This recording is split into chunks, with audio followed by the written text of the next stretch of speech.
Comparing your home phone options is a good idea, especially when you can choose between RevVoice Home Phone and BTC's home phone service. With RevVoice, you get more than 20 free calling features, unlimited local calls, and unlimited calls to any RevVoice customer anywhere. All this for just $9.99 a month. And now, we're proud to introduce our Bahamaland Unlimited Nationwide Calling Plan. You can call any phone on any island at any time for just $5 a month. BTC charges $16.25 for their bare bones home phone service. Plus, you would spend $9 to get the 3 most popular calling features, and another $33 to get some of the other calling features RevVoice gives you for free. When you add it all up, it's pretty clear why there really is no other choice. RevVoice gives you more minutes, more coverage, more calling features, and free installation. All of this for less money. And for a limited time, you can get RevVoice installed in your house for free and save over $200 a year. So, if you're choosing a home phone service, choose RevVoice, the better choice. The National Security Minister says government has had informal talks on the future of capital punishment. The Privy Council is very unlikely to permit or to agree to capital punishment. The Prime Minister responds to pastors on their concern over web shops. The government housing program to begin by month's end. Special memorial events for the late Winston Gus Cooper and King Eric Gibson begin tonight. This is a celebration of Mr. Cooper's life. Plus, a new vessel for the Defense Force. Those stories and more coming up. I'm Nikia DeVoe, and this is NB12.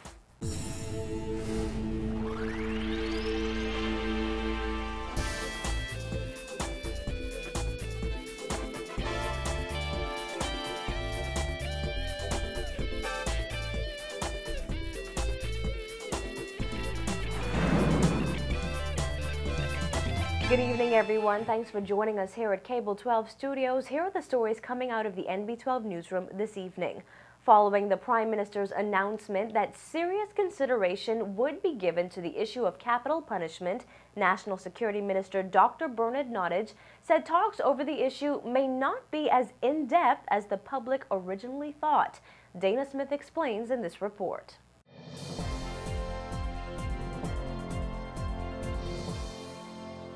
Nottage said there have only been informal discussions on capital punishment, and as the law stands now, it is unlikely the Privy Council will ever allow any hangings to take place in the country.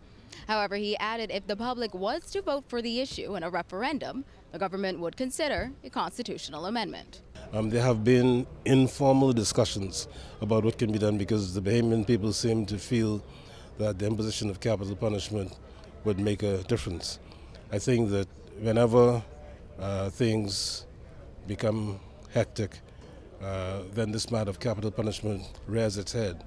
Truth of the matter is that the way the law is now and the way the Constitution is now, we feel that these people, they have the right to appeal. They appeal to the Privy Council, and all evidence points to the fact that the Privy Council is very unlikely to permit or to agree to capital punishment. And as long as they do not do so, if we try to hang people, we would be being lawless. Nottage said he has no personal thoughts on capital punishment, but believes it is the country's job to follow the law.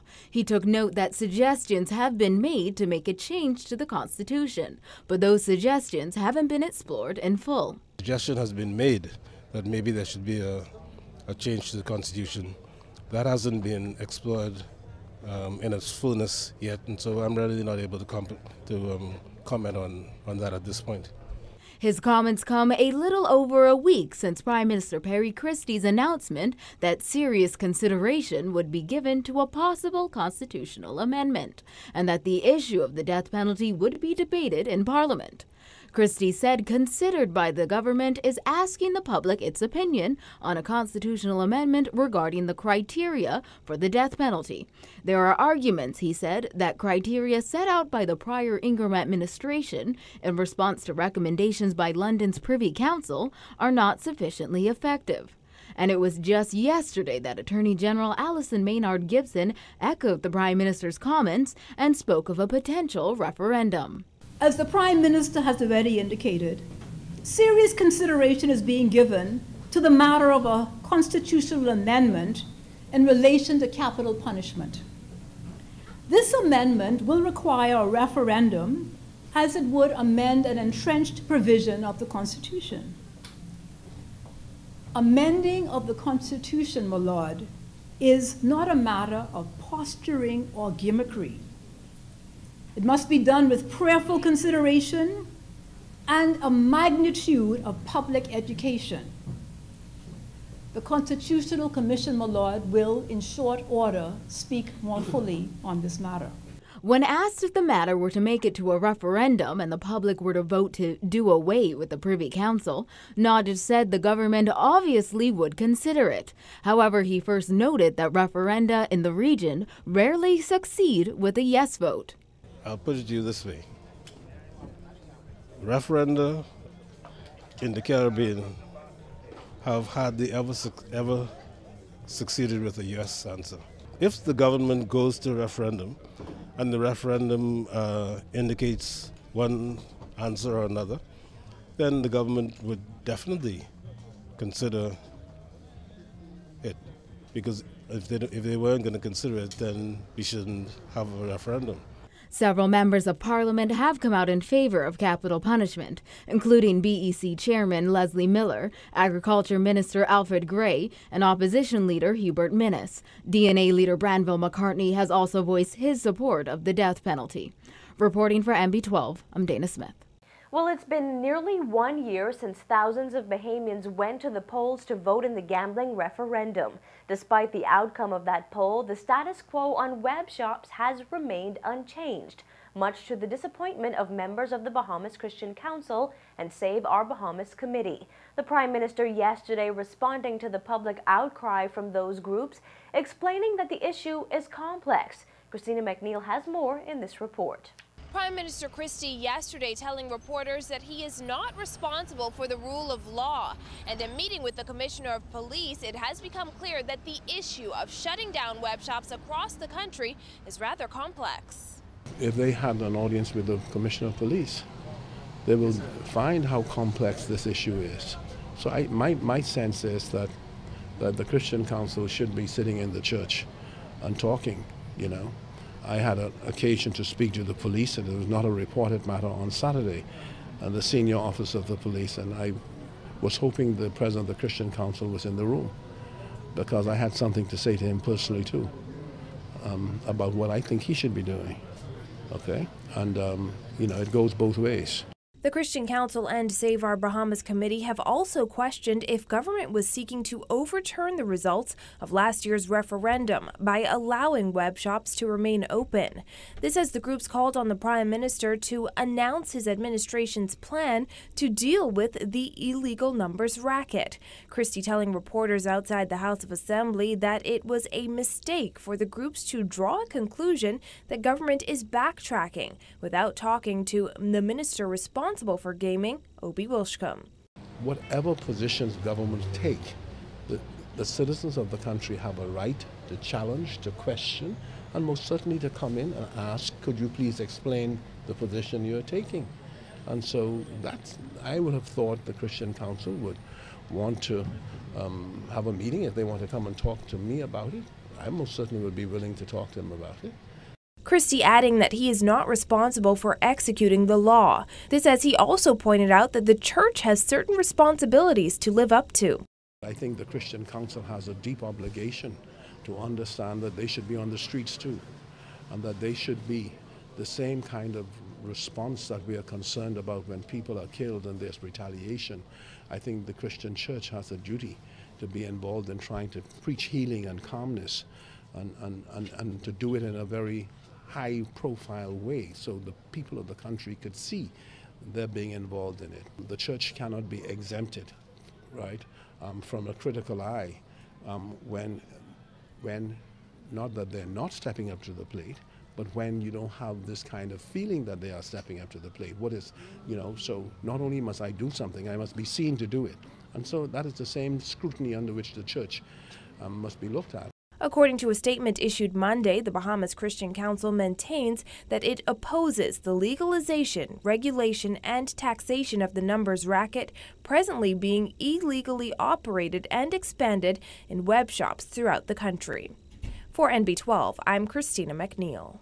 Tourism Minister Obi Wilscombe responding to the call by Marco City Member of Parliament Greg Moss for debate to begin on the gaming bill. Speaking to reporters outside the House of Assembly yesterday, Wilscombe said the legislation is important as it was designed for the further growth and development of the tourism industry. He says tourist destinations around the world have recorded significant growth as a result of casinos. He says the legislation is key to keeping the Bahamas competitive. If you make a decision your people are not ready for it, then you do more damage to the country. What we have to think about is what's going to be the systemic approach to what we want to do. But insofar as the gaming bill is concerned for casino operation, it's important. It's important because if we're going to be competitive, and that's my responsibility to be competitive in the world community. The controversial gaming bill was tabled in the House of Assembly on October 16, 2013. However, it has yet to be debated. Last year, Dr. Nottage said the debate would begin early in 2014. That bill has been criticized for the elements that discriminate against Bahamians. Wilscombe acknowledged those concerns. The argument about Bahamians playing, that's another argument. That's another argument that must go to a bigger community. That must go to the church, that must go to the people of the country before we get there. What I'm dealing with now is getting our casino operators to be competitive and our country to make more money, create more jobs, and we can do what we've always done, be a leader in the Caribbean and tourism. The bill prohibits gaming for any person who is ordinarily resident in the Bahamas, is the holder of a permanent residence certificate, a work permit holder, or the spouse of any of these people. In other news, construction on the first set of homes under the National Housing Program is set to begin by the end of the month, according to Housing Minister Kenred Dorset. In June, the Ministry of Finance signed a $60 million memorandum of understanding with the National Insurance Board and the Bahamas Mortgage Corporation for the National Housing Program. However, the program has been hit with delays. Now Dorset says it will finally get off the ground. The first phase of this dispensation, where we're getting the $10 million over a period of a year, we estimate that we will build 127 homes from that. But we're also looking at other avenues to assist us and complement that build out. But the most important thing is we begin. The first phase of homes will go up in areas that already have infrastructure at a cost of $10 million. We're looking to ensure that we use most of the funds for vertical construction, not for infrastructural works. And we're looking at, and while we're doing that, we're making arrangements for additional funding for infrastructural development in subdivisions like Carmichael Village and the Adastra extension, etc. When asked if he anticipates any further delays to the multi-million-dollar project, here's what Dorset had to say. As long as there's money, there won't be a delay. Now, government is aiming to build at least 120 homes in the first phase.